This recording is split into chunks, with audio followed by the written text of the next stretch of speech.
60대에 맞이한 첫날 밤 얘기를 한다는 건 누군가에겐 웃음거리일지도 모르겠지만 저에게 있어선 가장 진심인 밤이었습니다.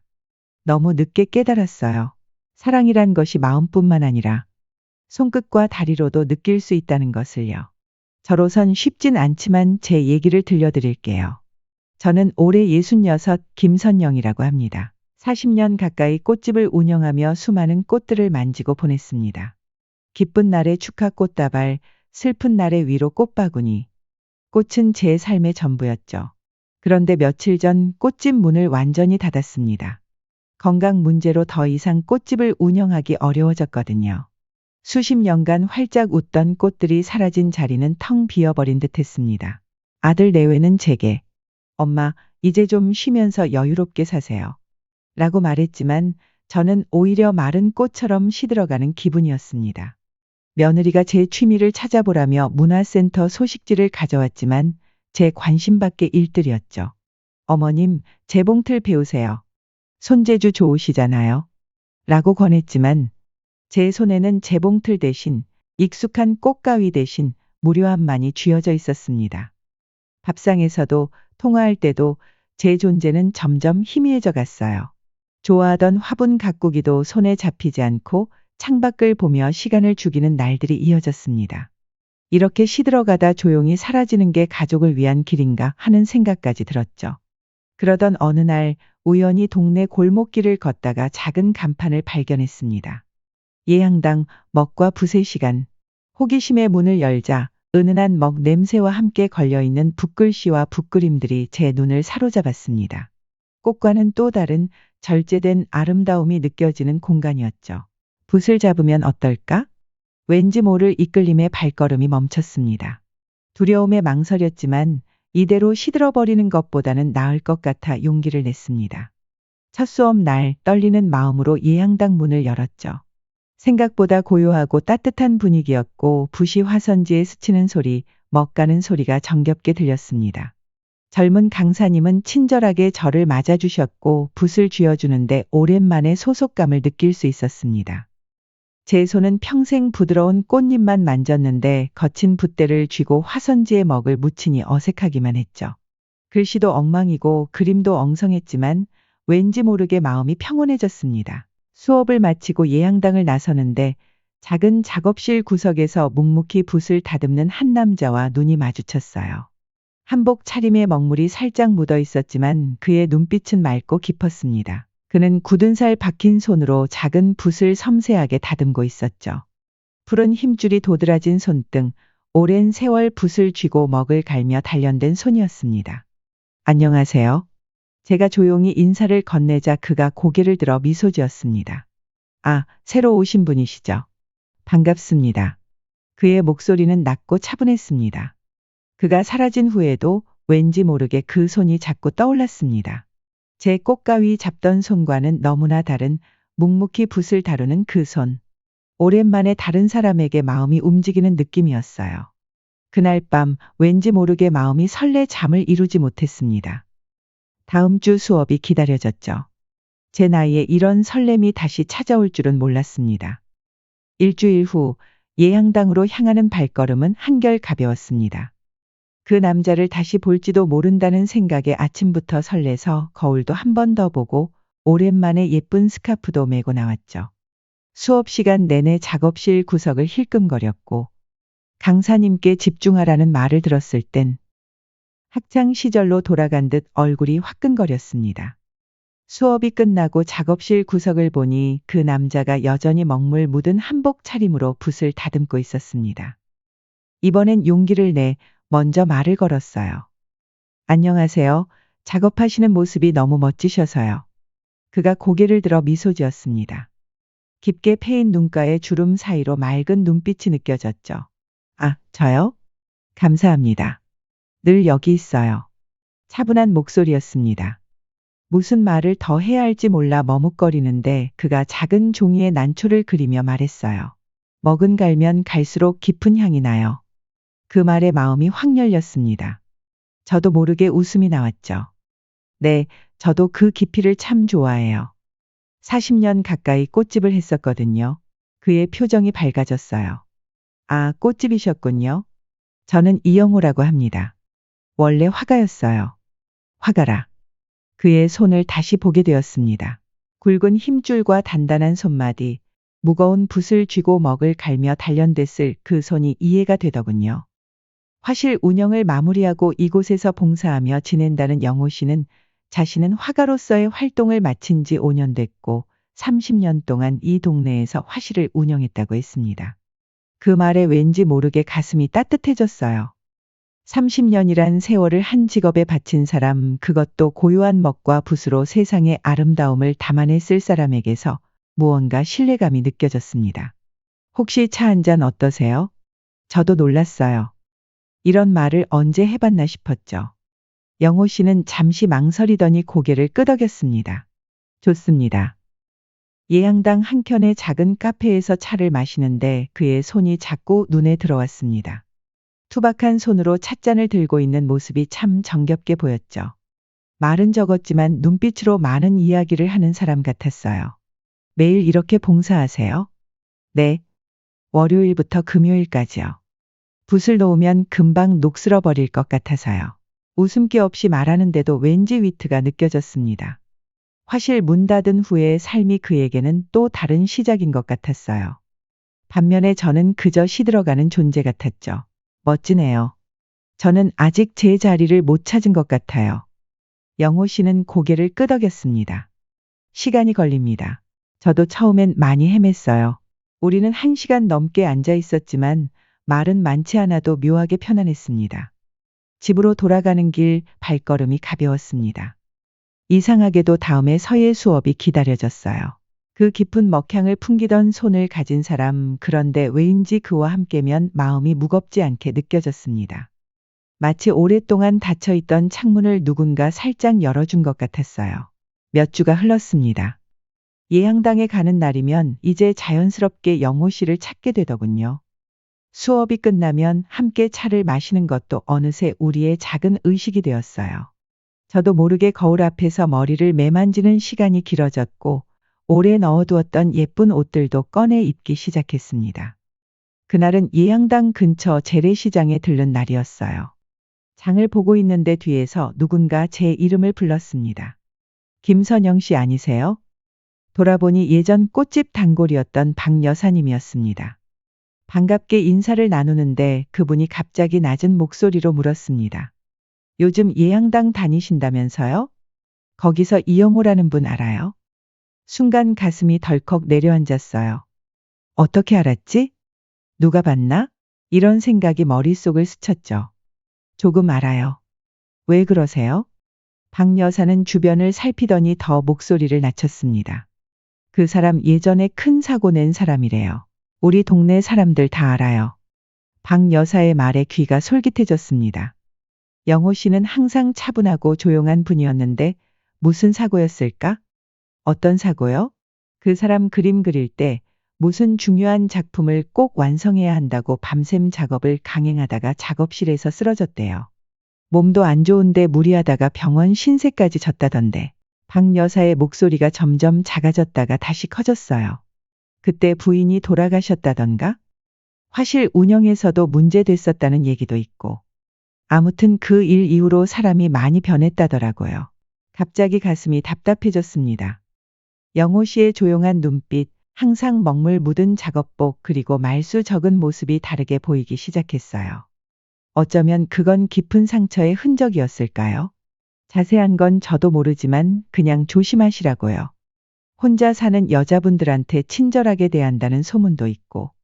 집으로 돌아오는 길 머릿속이 복잡했습니다. 영호 씨와 나눴던 대화들이 자꾸 떠올랐어요. 한 번도 부인 얘기를 꺼낸 적이 없었죠. 자신의 과거에 대해서도 깊게 말한 적 없었고요. 그저 화가로 30년 일했다는 것, 그리고 지금은 봉사활동을 한다는 것뿐이었습니다. 다음 날 예양당에 가는 발걸음이 무거웠어요. 평소라면 영호 씨에게 먼저 다가가 인사했을 텐데 이번엔 그러지 못했습니다. 그가 작업실에서 붓을 다듬고 있는 모습이 보였지만 저는 고개를 숙이고 빠르게 강의실로 들어갔어요. 수업 내내 집중할 수 없었습니다. 창밖으로 영호 씨가 마당에 잡초를 뽑는 모습이 보였는데 햇살 아래 고개 숙여 일하는 뒷모습이 왠지 쓸쓸해 보였습니다. 사람들의 말이 진실일까? 아니면 그저 뒷담화일 뿐일까? 수업이 끝나고 영호 씨가 복도에서 기다리고 있었어요. 평소처럼 미소를 지으며 다가왔습니다. 오늘도 차 한 잔 어떠세요? 순간 가슴이 철렁했어요. 그 따뜻한 목소리가 이제는 어딘가 의심스럽게 들렸습니다. 오늘은 약속이 있어서요. 죄송합니다. 영호 씨의 눈빛이 잠시 흔들렸어요. 무언가 눈치챈 듯했습니다. 하지만 이내 담담한 표정으로 고개를 끄덕였죠. 그럼 다음에요. 그날 이후 저는 예양당에서 영호 씨를 마주치지 않으려 노력했습니다. 수업 시간을 바꾸기도 하고 다른 출구로 나가기도 했어요. 마음 한편으로는 그가 걱정됐지만 다른 한편으로는 두려웠습니다. 그의 과거에 어떤 진실이 숨겨져 있는지 알 수 없었으니까요. 그렇게 한 달 정도 영호 씨를 피해 다녔습니다. 예양당 강좌를 계속 다닐까 아니면 그만둘까 고민하던 차였죠. 하지만 그동안 쌓아온 관계가 아쉬웠어요. 그 따뜻한 눈빛, 조용한 대화, 북과 먹에 대한 이야기. 정말 그가 위험한 사람일까? 확신할 수 없었습니다. 용기를 내어 다시 예양당에 갔습니다. 하지만 여전히 영호 씨를 마주치긴 두려웠죠. 수업 시작 30분 전에 도착해서 서둘러 강의실로 향했습니다. 복도를 지나는데 발걸음이 멈췄어요. 게시판에 노란색으로 바랜 신문 스크랩들이 보였거든요. 지역의 예술가들 코너였습니다. 호기심에 가까이 다가가 보니 5년 전 기사도 몇몇 있었어요. 그중 하나가 눈에 들어왔습니다. 폭우 속 쓰러진 작업장, 훼손된 명작 묵난도 끝까지 완성한 화가 이영호. 사진 속 병원 침대에 누워있는 사람은 영호 씨였어요. 심장이 빠르게 뛰기 시작했습니다. 기사를 읽어 내려갔죠. 지난 7월 20일 기록적인 폭우 속에서 63세 이영호 화가는 주문 제작된 명작 묵난도를 완성하기 위해 낡은 화실에서 밤샘 작업을 강행했다. 그러나 노후된 화실이 폭우에 쓰러지면서 그는 다리를 크게 다쳤다. 병원으로 이송되기 전 그는 훼손된 작품을 끝까지 다듬어 완성하며 고객과의 약속을 지키는 것이 예술가의 도리라고 말했다. 저는 손이 떨렸습니다. 옆에 붙은 다른 기사도 읽었어요. 당시 가족과의 저녁 약속 놓치고 부인 심장마비로 사망, 자책 속 봉사 이어가. 이영호 화가가 작품 활동 중 쓰러진 그날 밤 그의 부인 박은숙 씨는 남편을 기다리다 갑작스러운 심장마비로 쓰러졌다. 병원으로 이송됐으나 결국 사망했다. 이 씨는 아내가 걱정하지 않게 일찍 퇴근하겠다고 약속했는데 라며 말을 잇지 못했다. 지역사회에서는 그의 헌신적인 예술가 정신을 칭찬했으나 이 씨는 스스로를 책망하며 화가로서의 활동을 마친 후 봉사 활동을 통해 속죄하는 삶을 살겠다고 밝혔다. 눈물이 흘렀습니다. 이제야 이해가 됐어요. 영호 씨의 슬픈 눈빛, 항상 묵묵히 붓을 다루던 모습, 말수 적은 모습. 그건 죄책감과 슬픔의 무게였던 거죠. 그때 뒤에서 누군가 다가오는 기척이 느껴졌어요. 돌아보니 영호 씨였습니다. 그의 손에는 작은 붓이 들려 있었어요. 눈이 마주쳤고 그는 제가 무엇을 보고 있었는지 알아챘나 봅니다. 잠시 굳어있다가 고개를 돌렸습니다. 죄송합니다. 그 말 한마디에 제 마음이 무너졌습니다. 무엇이 죄송하다는 걸까요? 자신의 과거? 아니면 그 과거가 알려진 거? 아니에요, 영호 씨. 제가 말하려는데 그는 붓을 다듬으며 말했습니다. 오래된 이야기예요.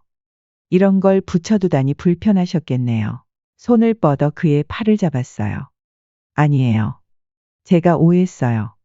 사람들 말만 듣고. 영호 씨는 쓸쓸하게 미소 지었습니다. 괜찮습니다. 다들 그럴 수 있죠. 갑자기 그 모든 시간이 아까웠어요. 영호 씨를 피하며 보낸 시간들, 의심했던 순간들. 그는 책임감이라는 이름으로 살아온 사람이었는데 제가 그를 오해했던 거죠. 영호 씨, 차 한 잔 어떠세요? 처음으로 제가 그에게 했던 말을 다시 건넸습니다. 잠시 망설이던 그가 고개를 끄덕였어요. 그날 먼지 쌓인 오래된 신문 스크랩을 통해 진실을 보았습니다. 그리고 깨달았어요.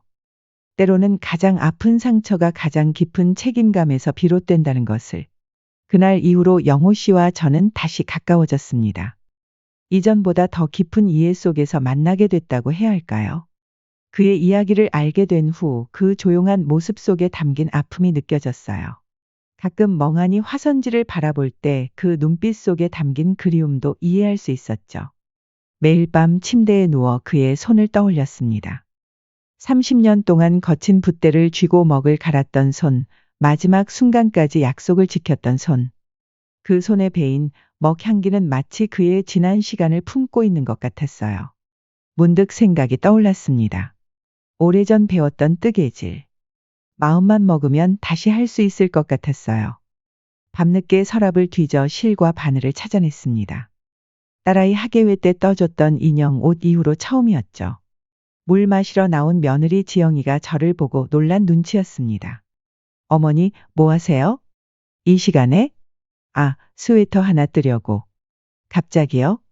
누구 줄 거예요? 망설이다 말했습니다. 예향당에서 알게 된 분이야. 도움을 많이 받았어. 지영이는 잠시 멈칫하더니 물었어요. 남자분이세요?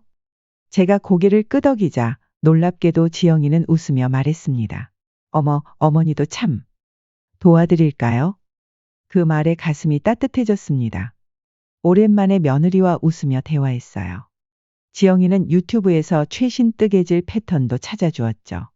한 달 내내 틈틈이 스웨터를 떴습니다. 한 코 한 코 뜰 때마다 영호 씨의 붙잡는 손을 생각했어요. 드디어 스웨터가 완성됐습니다.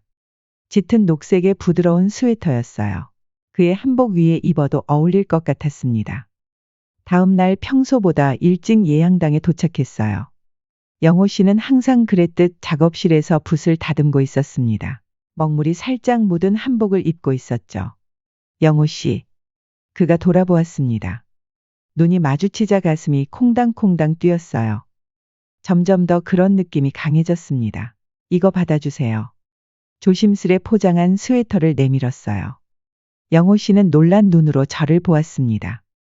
오랫동안 선물을 받아본 적이 없었던 것 같았어요. 이게 뭐죠? 열어보세요.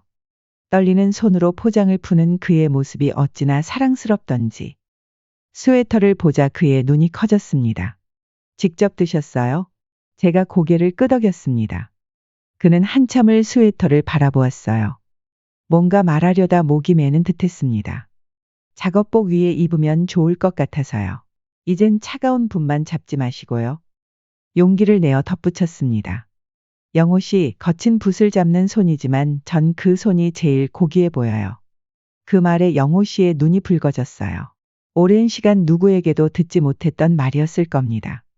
책임감 때문에 아내를 잃었다고 자책하며 살아온 그에게 그 책임감이 얼마나 아름다운 것인지 알려주고 싶었어요. 이 나이에 그런 말 듣는 건.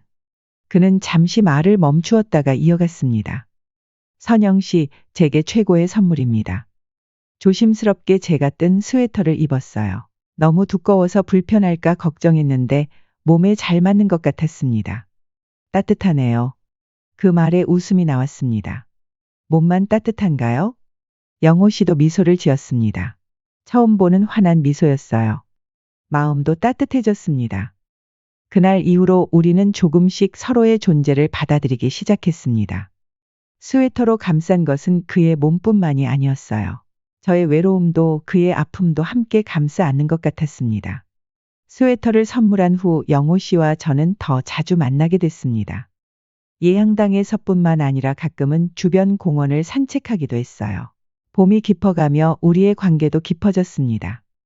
나란히 걸으면서도 손을 잡진 않았지만 그 거리감이 오히려 설레는 마음을 키웠던 것 같아요. 어느 날 영호 씨가 말했습니다. 이번 주 토요일 시간 괜찮으세요? 네, 괜찮아요. 무슨 일인가요? 제가 30년 동안 그림을 그리던 화실 근처에 작은 미술관이 있는데 같이 가보면 어떨까 해서요. 그의 목소리가 평소보다 떨렸어요. 저도 모르게 가슴이 두근거렸습니다. 무언가 특별한 의미가 있을 것 같았거든요. 좋아요. 몇 시에 만날까요? 정오예요. 정확히요. 그렇게 약속이 정해졌습니다. 토요일 아침, 저는 오랜만에 화장대 앞에 앉았어요. 옷장 깊숙이 넣어둔 아끼던 원피스를 꺼내 입었습니다. 아들 민수가 지나가다 놀란 표정으로 물었어요. 엄마, 어디 가세요? 왠지 달라 보이시는데요? 친구 만나러 가. 민수는 눈을 크게 뜨더니 웃었습니다. 혹시 예양당에서 만난 그분? 점점 가족들에게도 영호 씨 이야기를 하게 됐었거든요. 고개를 끄덕이자 민수가 말했습니다. 잘 다녀오세요. 오늘 예쁘시네요. 가슴이 따뜻해졌어요.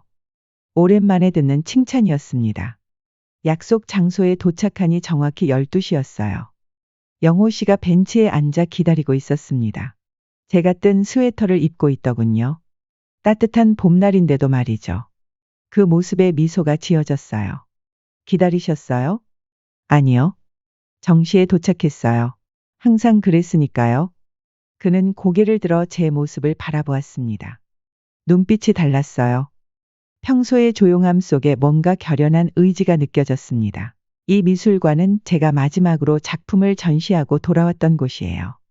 30년의 마지막 임무가 끝난 자리죠. 천천히 걸으며 영호 씨는 이야기를 이어갔습니다. 젊은 시절부터 그렸던 그림들, 만났던 인연들, 그가 지켰던 약속들. 그의 삶이 제게 펼쳐지는 느낌이었어요. 벚꽃나무 아래 벤치에 앉았습니다. 영호 씨가 주머니에서 작은 상자를 꺼냈어요. 순간 심장이 멈추는 것 같았습니다. 김선영 씨. 그가 제 이름을 부르는 소리가 떨렸어요. 그의 손도 떨고 있었어요. 그림은 정확히 그려져야 의미가 있어요. 사소한 회획 하나라도 삐끗하면 그 가치가 달라지니까요. 제 마음도 지금 전하려고요. 상자를 열자 작은 반지가 보였습니다. 소박하지만 진심이 담긴 듯한 반지였어요. 늦었지만 제 마음을 전하고 싶습니다. 함께 해주시겠어요? 목이 메었습니다. 68세의 남자가 66세의 제게 건네는 사랑의 고백. 우리가 젊었다면 어땠을까 하는 생각도 스쳤지만 지금이 더 의미 있게 느껴졌어요. 우리는 각자의 삶을 살아내고 상처를 견디고 그 끝에서 만났으니까요. 그럼 그 마음 제가 잘 받겠습니다. 수줍게 고개를 끄덕이며 대답했어요. 영호 씨의 눈가에 주름이 깊게 패였습니다. 웃음 때문이었죠. 처음 보는 환한 미소였어요. 항상 정확한 시간에 그림을 그려왔는데 당신에게는 너무 늦게 찾아온 것 같아 미안해요. 제가 그의 손을 잡았습니다. 처음으로 맞잡은 손. 그의 손은 거칠었지만 따뜻했어요. 늦지 않았어요. 지금이 딱 맞는 시간이에요. 한 달 후 예양당의 작은 전시실에서 우리는 간소한 결혼식을 올렸습니다. 화려하지 않았지만 서예 강좌 사람들, 직원들 그리고 우리 가족들이 함께했어요. 영호 씨의 옛 동료들도 왔습니다. 깔끔한 한복을 입은 젊은 화가들이 축하의 그림 액자들을 한 아름 가져왔죠. 서로 포옹하고 사진 찍는 순간 영호 씨가 제 귓가에 속삭였어요. 이제부터 제 마음은 매일 정확하게 당신에게 전달될 겁니다. 그 약속이 참 좋았습니다. 늦게 시작된 우리의 사랑이지만 앞으로의 하루하루가 소중하게 느껴졌어요. 결혼식 후 아들 내외는 우리에게 깜짝 선물을 주었습니다. 작은 여행이었어요. 강원도 양양의 조용한 펜션을 예약해 놓았더군요. 처음엔 부끄러워 거절하려 했지만 민수가 귓속말로 했던 말이 마음에 남았습니다.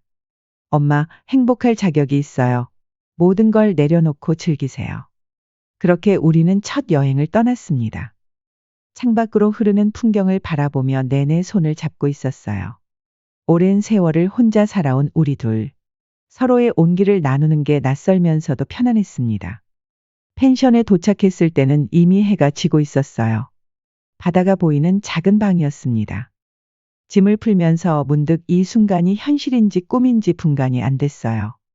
66세의 나이에 새로운 사랑, 새로운 시작. 거울 속 내 모습은 분명 늙었지만 마음은 어느 때보다 젊어진 것 같았습니다. 식사하러 가볼까요? 영호 씨의 목소리에 고개를 돌렸어요. 그도 긴장한 듯 했습니다. 손에 땀이 배어 있었거든요. 함께 저녁을 먹고 바닷가를 걸었어요. 파도 소리를 들으며 별을 보는데 문득 영호 씨가 말했습니다. 지금이 제 인생에서 가장 행복한 순간인 것 같아요. 그 말에 가슴이 뭉클했습니다. 나도 같은 마음이었으니까요. 방으로 돌아왔을 때 우리 앞에 놓인 이불 하나가 새삼 커 보였어요. 오랜만에 누군가와 이불을 나눈다는 건 설렘보다는 두려움이 컸습니다. 어색하게 욕실에서 나와 침대 한쪽에 앉았어요. 영호 씨는 창가에 서서 밤바다를 보고 있었습니다. 많이 피곤하시죠? 조용히 물었어요. 그가 고개를 돌려 미소 지었습니다. 아니요. 행복해서 그런지 전혀 피곤하지 않아요. 침대에 나란히 누웠습니다. 심장이 빠르게 뛰었어요. 어색한 침묵이 흘렀죠. 갑자기 다리에 쥐가 났습니다. 오랜 여행 탓이었을까요? 아, 작게 신음했어요. 영호 씨가 놀라 물었습니다. 괜찮으세요? 다리에 쥐가 났어요. 그가 이불을 걷고 나의 다리 쪽으로 몸을 돌렸습니다. 조심스럽게 내 발목을 잡더니 천천히 마사지해 주기 시작했어요.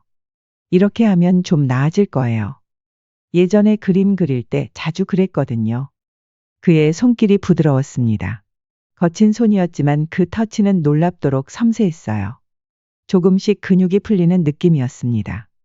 먹도 너무 마르면 그림이 잘 안 나오죠. 가끔 물을 줘야 부드러워지고요. 무슨 뜻인지 물어보려다 그냥 웃었어요.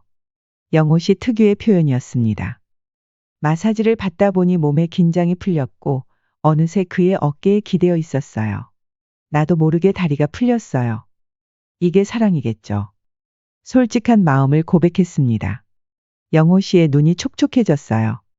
그가 내 손을 잡고 가슴에 가져다 댔습니다. 저도 처음이에요. 이런 감정은 평생 먹과 분만 잡던 사람인데 당신 앞에서는 자꾸 멈추게 돼요. 우리는 그렇게 서로의 체온을 느끼며 밤을 보냈습니다. 섣부른 욕심도 갑작스러운 열정도 없었어요. 그저 서로의 호흡을 느끼고 심장 소리를 들으며 잠들었습니다. 하지만 그 순간이 내게는 어떤 화려한 밤보다 아름다웠어요. 그날 밤 내 다리는 풀렸고 마음은 단단해졌습니다. 젊은 날의 사랑과는 다른 깊고 성숙한 사랑이었어요. 다음 날 아침 창문으로 들어오는 햇살 속에서 영호 씨의 얼굴을 바라보았습니다.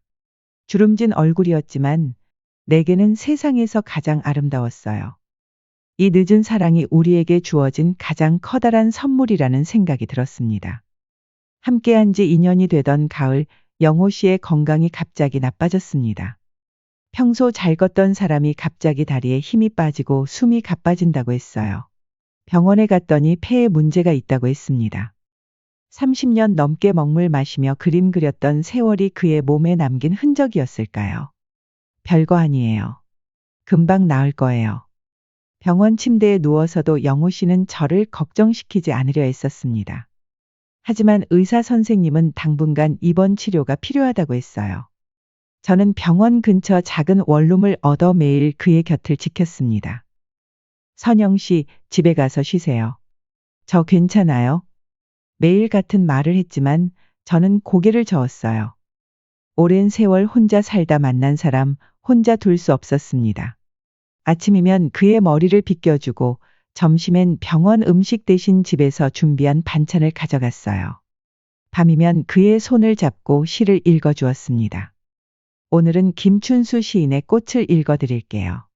제가 꽃집을 할 때 즐겨 읽던 시였죠. 시를 읽는 내내 영호 씨는 눈을 감고 귀 기울였습니다. 때로는 미소 짓기도 하고 때로는 슬픈 표정을 짓기도 했죠. 아름다워요. 선영 씨의 목소리. 어느 날 시를 다 읽고 나니 영호 씨가 눈을 뜨며 말했습니다. 먹은 마르지만 글씨는 남아요. 당신이 그걸 가르쳐 줬어요. 그 말에 눈시울이 뜨거워졌습니다. 저는 그의 손을 꼭 잡았습니다. 영호 씨, 빨리 나와서 함께 걸어요. 우리가 처음 만났던 예양당도 가고 약속했던 미술관도 다시 가요. 그는 고개를 끄덕였습니다. 꼭 그럴게요. 약속이니까. 3개월의 입원 생활 끝에 영호 씨는 퇴원했습니다. 걸음이 예전보다 느려졌지만 그래도 당당했어요. 퇴원 첫날 영호 씨는 미술관에 가고 싶다고 했습니다. 그가 반지를 건넸던 그 미술관이요. 천천히 걷다 벤치에 앉았습니다. 가을이 깊어가는 미술관 주변은 노란 단풍잎으로 물들어 있었어요. 영호 씨는 제 손을 꼭 잡았습니다. 선영 씨, 병원에 있는 동안 많이 생각했어요. 내가 무슨 자격으로 이런 사랑을 받나? 너무 과분하다고요. 목소리가 떨렸습니다. 저는 그의 손을 더 단단히 잡았어요. 영호 씨, 사랑의 자격이 어디 있나요? 우리는 서로 필요했고 서로를 채워주고 있어요. 그는 미소 지었습니다. 그 미소가 얼마나 사랑스러웠는지 모릅니다. 선영 씨를 만난 건 제 인생 최고의 그림이었어요. 30년 그리던 작품보다 더 의미 있는 여정이었죠. 우리는 그렇게 미술관 벤치에 오래 앉아 있었습니다. 해가 질 때까지요. 손을 맞잡고 간간히 대화를 나누며 때로는 그냥 침묵 속에서 서로의 존재를 느끼면서요. 그날 이후로 영호 씨의 건강은 천천히 회복되었습니다. 우리는 이제 매일 아침 짧은 산책을 하고 점심엔 함께 요리를 하고 잠자기 전 시를 읽는 시간을 가져요. 작은 일상이지만 내게는 가장 소중한 시간입니다. 60대에 맞이한 첫날 밤. 그 사람의 손이 제 다리를 풀고 제 삶의 방향을 바꿔놓았습니다. 그리고 지금도 여전히 그의 손길은 제 마음을 따뜻하게 데우고 있어요. 마른 꽃에 다시 먹향을 불어넣어준 마법 같은 손길이요. 꽃은 시들면 지고 잊혀지기 마련이지만 마음은 그렇지 않더군요.